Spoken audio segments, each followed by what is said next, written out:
नमस्कार। मैं अर्चना त्रिपाठी शुक्ला हिंदी नोट्स के यूट्यूब चैनल पर आपका स्वागत करती हूँ। आज मैं आपको सिविल प्रक्रिया संहिता धारा 45 से लेकर के धारा 52 तक बताऊंगी। इससे पहले हमने धारा 44 तक की धाराएं बता चुके हैं, तो अगर आपने उन धाराओं का अध्ययन नहीं किया है तो आप पहले उन धाराओं का अध्ययन कर लीजिए, जिससे कि आगे की धाराएं आपको समझने में आसानी होगी। ठीक है, तो आइए देखते हैं धारा 45 क्या कहती है। तो सिविल प्रक्रिया संहिता की धारा 45 कहती है कि भारत के बाहर जो डिक्री का निष्पादन होता है वह कैसे किया जाएगा। इसमें यह बताया गया है कि उतने में से जो भी धाराएं हैं जो न्यायालय के निष्पादन के लिए भेजी गई हैं, उसका अर्थ यहाँ पर यह लगाया जाएगा कि वह राज्य सरकार के द्वारा या तो फिर केंद्र के द्वारा या फिर केंद्रीय प्राधिकरण के द्वारा भारत के बाहर किसी न्यायालय में निष्पादन के लिए भेजी जा रही हैं।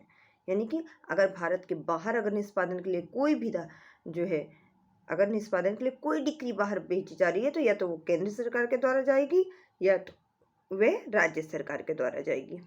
ठीक है, ये ऐसे डिक्री भेजने के लिए सशक्त करती है जिसके बारे में उस राज्य सरकार के द्वारा राज्यपत्र में अधिसूचना के द्वारा यह बताया जाएगा।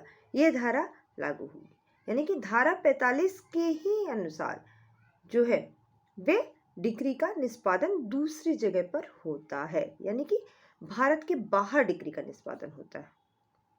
इससे पहले की धारा में हमने पढ़ा था कि एक राज्य से दूसरे राज्य में, फिर एक राज्य से दूसरे प्रदेश में, फिर एक राज्य से दूसरे राज्य में। अब भारत के बाहर डिक्री का निष्पादन कैसे होगा, यह धारा 45 में बताया गया है। आइए देख लेते हैं कि धारा 46 क्या कहती है।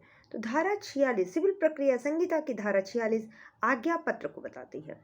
इसके अनुसार जब डिक्री पारित करने वाला जो न्यायालय है वह डिक्री धारक के आवेदन को ठीक समझता है, यानी कि आवेदनकर्ता ने आवेदन दिया और जो न्यायालय है और जहाँ पर आवेदन दिया उसने जो है उसको आवेदन को पढ़ा और उसे लगता है कि हाँ ये ठीक है, ये वैलिड है, इसका रीजन वैलिड है, तो उस पर कार्रवाई करते हुए अन्य न्यायालय को यह भेज सकता है।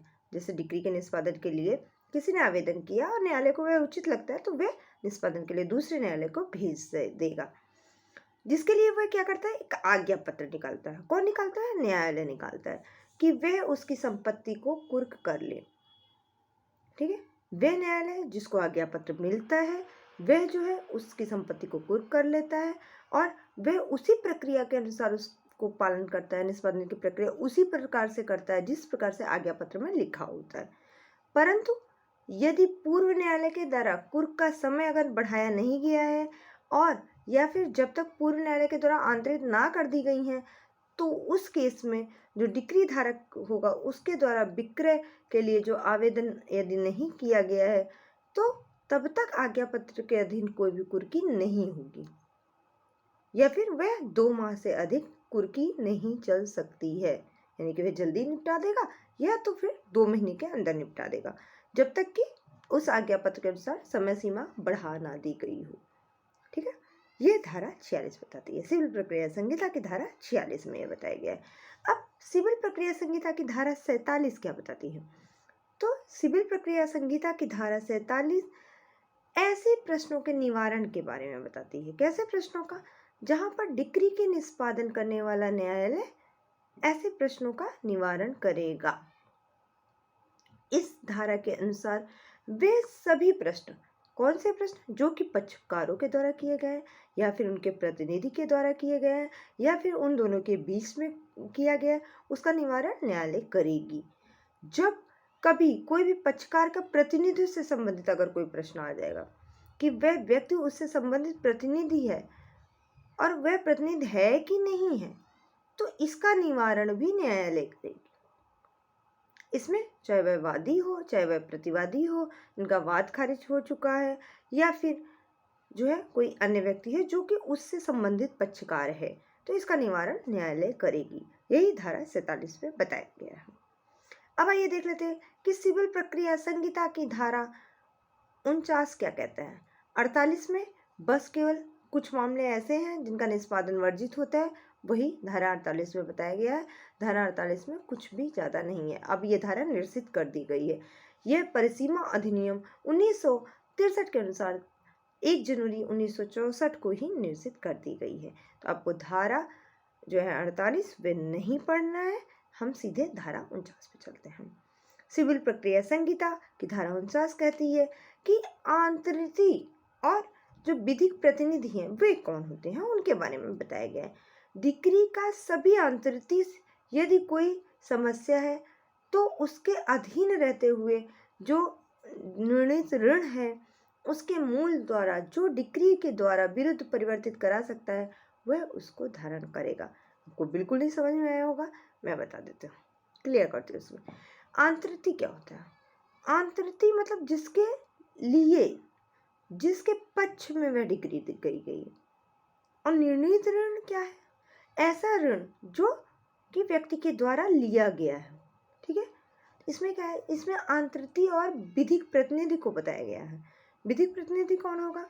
जो कि उस ऋण को लेकर के न्यायालय में प्रवेश करेगा, आवेदन करेगा उस ऋण के लिए, वह विधिक प्रतिनिधि होगा। चाहे वह खुद पक्षकार है या फिर उसके द्वारा कोई रिप्रेजेंटेटिव है। ठीक है, इसके अनुसार डिक्री की सभी आंतरिक मतलब कि जो उसके लिए लायबल है, यदि उसकी कोई समस्या है तो उसके अधीन रहते हुए निर्णित ऋण के मूल के द्वारा जो डिक्रीदार के विरुद्ध परिवर्तित करा सकता है उसको धारण करेगा।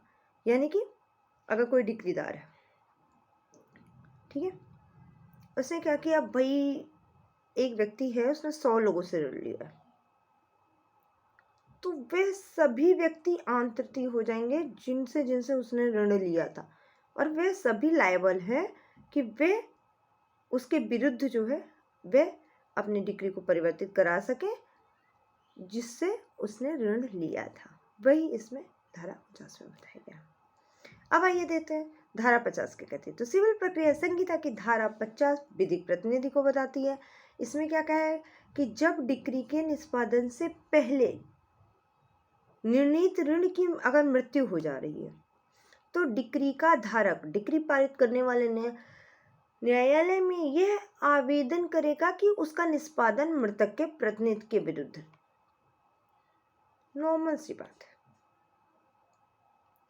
भाई, प्रॉपर्टी आपके पिताजी की थी, दादाजी की थी, दादाजी एक्सपायर किए, वो पिताजी के पास आ गया, पिताजी की मृत्यु हुई, वो आपके पास आ गया।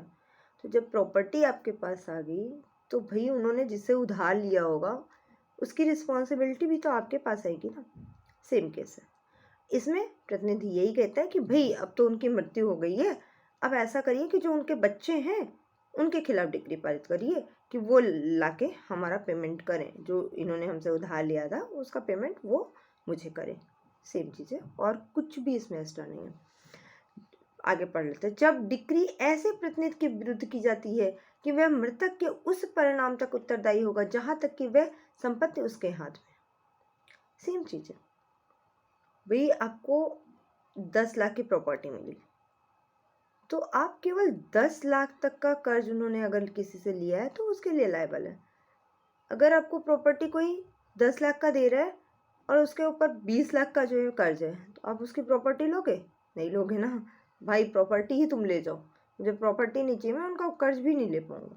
सेम चीज़ यही बोला गया है कि यानी कि जो निष्पादन करने वाला न्यायालय ऐसे दायित्व के लिए खुद की प्रेरणा से डिक्रीदार के आवेदन पर ऐसे लेखा को जो कि न्यायालय ठीक समझता है उसको पेश करने के लिए विधिक प्रतिनिधि को प्रस्तुत करेगा। विधिक प्रतिनिधि क्या है? लीगल टर्म पे अगर हम बात करें तो एडवोकेट आपके तरफ से जो है केस लड़ता है। अगर एजेंट के थ्रू बात करें तो वह एजेंट जो कि आपको पैसे दिलाता है या आपके खिलाफ आपके थ्रू कोई कार्य करता है। तो ये सब विधिक प्रतिनिधि आ गए। इसमें विधिक प्रतिनिधि से मतलब केवल वकील से है जो कि आपका केस लड़ रहा होता है। अब सिविल प्रक्रिया संहिता की धारा 51 क्या कहती है? तो सिविल प्रक्रिया संहिता की धारा 51 कहती है कि निष्पादन कराने की जो न्यायालय की शक्ति है उसके बारे में बताती है कि ऐसे शर्त और परिसीमा के अधीन रहते हुए कोई भी न्यायालय डिक्रीदार के आवेदन पर यह आदेश दे सकता है। कौन कौन से आदेश दे सकता है देख लीजिए। निर्दिष्ट रूप से डिक्री किसी संपत्ति का परिदान करना, यानी कि वो आदमी कह देगा भाई हम इसका ऋण भी नहीं चुका पाएंगे और हम इनकी संपत्ति भी नहीं ले पाएंगे, आप दोनों रख लो, ठीक है। किसी संपत्ति जिसकी कुर्की और विक्रय करना है उसका विक्रय और कुर्की के बिना किया जाए, यानी कि न्यायालय को ये शक्ति है प्राप्त है कि भाई ऐसा है इसकी कुर्की और विक्रय करना है इस संपत्ति की, उससे इनको पेमेंट देना है, उतना ही रुपया हो रहा है। न्यायालय चाहे तो उसको मना कर सकती है, भाई कुर्की और विक्रय मत करो, तुम यही ले लो सीधे, तुम्हें पैसा ही चाहिए ना, ये संपत्ति इतने लाख की है, तुम संपत्ति ही ले जाओ। या फिर वह ये भी कह सकते हैं भाई ये धीरे धीरे इंस्टॉलमेंट में आपका जो भी ऋण है वो चुका देंगे, आप इनकी संपत्ति को मत बेचिए, ठीक है। ये सारी शक्ति न्यायालय के पास होती है। इसके अलावा धारा 58 के अधीन निरोध और गिरफ्तारी अनुज्ञेय है। यह गिरफ्तारी और निरोध जो इस धारा से अधिक हो उसका निरोध किया जा सकता है, यानी न्यायालय चाहे तो भैया आपको बंद करा सकती है, न्यायालय चाहे तो आपको मना भी कर सकती है, रहने दो इसको, बंद करने की जरूरत नहीं है, पैसा दे देगा 2-4 दिन में, ठीक है। यदि जहां डिक्री धन के संदाय के लिए है तो वहां कारागार में निरोध करने के लिए निष्पादन तब तक नहीं दिया जाएगा जब तक निर्णीत ऋण को कारावास के लिए सुपुर्द ना कर दिया गया हो और न्यायालय के द्वारा समाधान नहीं हो जाता, यानी तब तक नहीं छोड़ेंगे भैया आपको जब तक आप पैसा वापस नहीं कर दोगे। अगर हमने कह दिया कि कारावास हो जाए, इसको पैसा नहीं दे रहा है, 4 साल हो गया, हम मांगते मांगते थक गए, न्यायालय भी मांगते मांगते थक गया, तुमने नहीं दिया, न्यायालय ने कह दिया इसको बंद करो जब तक ये पैसा वापस ना करते। अब वो पैसा दे ही रहे हैं, नहीं दे रहे, नहीं दे रहे, नहीं दे रहे, न्यायालय उनको तब तक छोड़ नहीं सकती है, ठीक है। वही इसमें बताया गया। व्यय न्यायालय के स्थानीय सीमाओं के फरार होने वाला अगर छोड़ने वाला कोई व्यक्ति है तो उसके लिए भी न्यायालय जिम्मेदार है। न्यायालय चाहे तो छोड़ दे, न्यायालय चाहे तो रख ले। डिक्री की रकम उसके पश्चात उसके प्राप्त भाग ऋणी के पास हो या फिर उसके संदिग्ध करने से इनकार कर चुका हो तो इसका भी निर्णय न्यायालय ही करेगी। डिक्री की वह राशि जिसका लेखा देने के लिए निर्णित ऋण आबद्ध था, ये भी शक्तियां न्यायालय के पास होती हैं। यह धारा 51 में बताया गया है। अब धारा 52 सिविल प्रक्रिया संहिता की धारा 52 क्या कहती है कि विधिक प्रतिनिधि के विरुद्ध अगर डिक्री का प्रवर्तन है तो वह कैसे किया जाएगा। तो जहां पर डिक्री का किसी मृत व्यक्ति के प्रतिनिधि के विरुद्ध अगर कोई डिक्री पारित की गई है तो ऐसे केस में डिक्री मृतक की संपत्ति में संदाय किए जाने से संबंधित हो तो वह ऐसे दशा में संपत्ति के कुर्क या विक्रय के द्वारा निष्पादित की जाएगी। आपको अगर नॉर्मल शब्दों में बताएं तो ए का पुत्र बी है और ए ने सी से उधार लिया था, ए मर गया, अब सी ने बी के ऊपर केस किया तो न्यायालय ने कहा भाई उतनी संपत्ति जो कि ए के पास थी उतनी संपत्ति तक के लिए आप आवेदन कर सकते हो, उतनी संपत्ति हम इसकी संपत्ति को बेच करके आपको पैसा दे देंगे। किस कंडीशन में? यदि बी नहीं तैयार होता है पैसा देने के लिए तो यदि उसकी संपत्ति कम होती है और रकम ज़्यादा है तो इन सब केसेस में न्यायालय उसको कुर्क कर देगी, विक्रय कर देगी और आपका पैसा रिटर्न कर देगी। जब ऋणी के कब्जे में कोई संपत्ति बाकी ना बची हो तो उसका समाधान न्यायालय करेगा। न्यायालय बेच के आपका पैसा तो दे देगा, लेकिन अब क्या हो रहा है कि भाई आपका पैसा ज़्यादा है, संपत्ति कम है, तो उस केस में उसका डिसीजन न्यायालय लेगा। यदि न्यायालय उसमें असफल रहता है तो उसने उस मर्ता की संपत्ति का समक रोप का उपायोजन कर दिया है और उसके कब्जे में आना साबित कर दिया है तो डिक्री निर्णित ऋण के विरुद्ध उस संपत्ति के परिणाम तक उस पर निष्पादित की जाएगी मानो व्यक्तिगत रूप से विरुद्ध पारित की गई हो। जैसे यदि क्या हुआ कि उसके बच्चे ने यानी कि बी ने ए की प्रॉपर्टी ले ली, उसने कहा भाई हम ए की प्रॉपर्टी ले रहे तो भाई ऋण भी तुम ही चुकाओ ना, फिर उसने प्रॉपर्टी ली है तो ऋण भी वही चुकाएगा। अगर वो प्रॉपर्टी लेने के लिए तैयार है तो ऋण उतना चुकाएगा जितना वह चुका सकता है, यानी प्रॉपर्टी तक तो चुकाएगा ही, जितना उसकी प्रॉपर्टी है उतना तो देना ही देना है, उसके आगे भी आपको देना है। कब तक? जब तक आप लायबल यानी आपको व्यक्तिगत ऐसा माना जाएगा कि आपने व्यक्तिगत लोन लिया है, ठीक है, तो आप अपनी संपत्ति तक उसको चुकाओगे। समझ में आया आपको? नहीं समझ में आया? कोई नहीं, मैं फिर से समझाती हूँ। जैसे मान लीजिए मेरी संपत्ति है, ठीक है, मेरी संपत्ति 1 लाख रुपए की है। अरे आप बोलोगे भाई बहुत कम संपत्ति है। हाँ ठीक है, मान लिया, ठीक है। तो 1 लाख की संपत्ति है हमारी, और मैंने आपसे 2 लाख का लोन ले लिया। अब मेरे बच्चे ने मेरे मरने के बाद में मेरी संपत्ति को अपना लिया कि ठीक है, मैं इनकी सारी देनदारियाँ, सारी लेनदारियाँ सबको एक्सेप्ट करता हूँ, क्योंकि मैं इनका बच्चा हूँ और मैं इनके किए गए कार्यों के लिए रिस्पॉन्सिबल हूँ। ठीक है भाई, उन्होंने मेरी प्रॉपर्टी भी ले ली, चाहे वो मेरे मरने से पहले ही ले ली या मरने के बाद ले ली। जहाँ तक इस केस में है तो वो धारा 52 में मरने के बाद की बात की गई। तो अगर उन्होंने ले ली संपत्ति मेरी 1 लाख की संपत्ति, और लोन हमने कितना लिया था 2 लाख रुपए का, अब न्यायालय डिक्री के माध्यम से ये कहेगी कि भाई 1 लाख तो वो था, तो 1 लाख तो देना ही देना है। आप उस 2 लाख में 1 लाख से ज़्यादा उतना दे सकते हैं जितनी आपकी प्रॉपर्टी, आपकी संपत्ति है। ऐसा मानेंगे कि आपने खुद लोन लिया। यानी कि अगर आप उस कैपेबल हैं 2 लाख देने के लिए, तो आपको 2 लाख पूरा पूरा चुकाना पड़ेगा। अगर आपकी संपत्ति भी 2 लाख से कम है, यानी 1 लाख की मेरी संपत्ति थी, मेरे बच्चे ने 50,000 की बनाई, यानी कि 1.5 लाख की हुई, उसके पास भी 1.5 लाख की टोटल संपत्ति 1.5 लाख की है, तो वह 1.5 लाख तक ही लोन चुका पाएगा।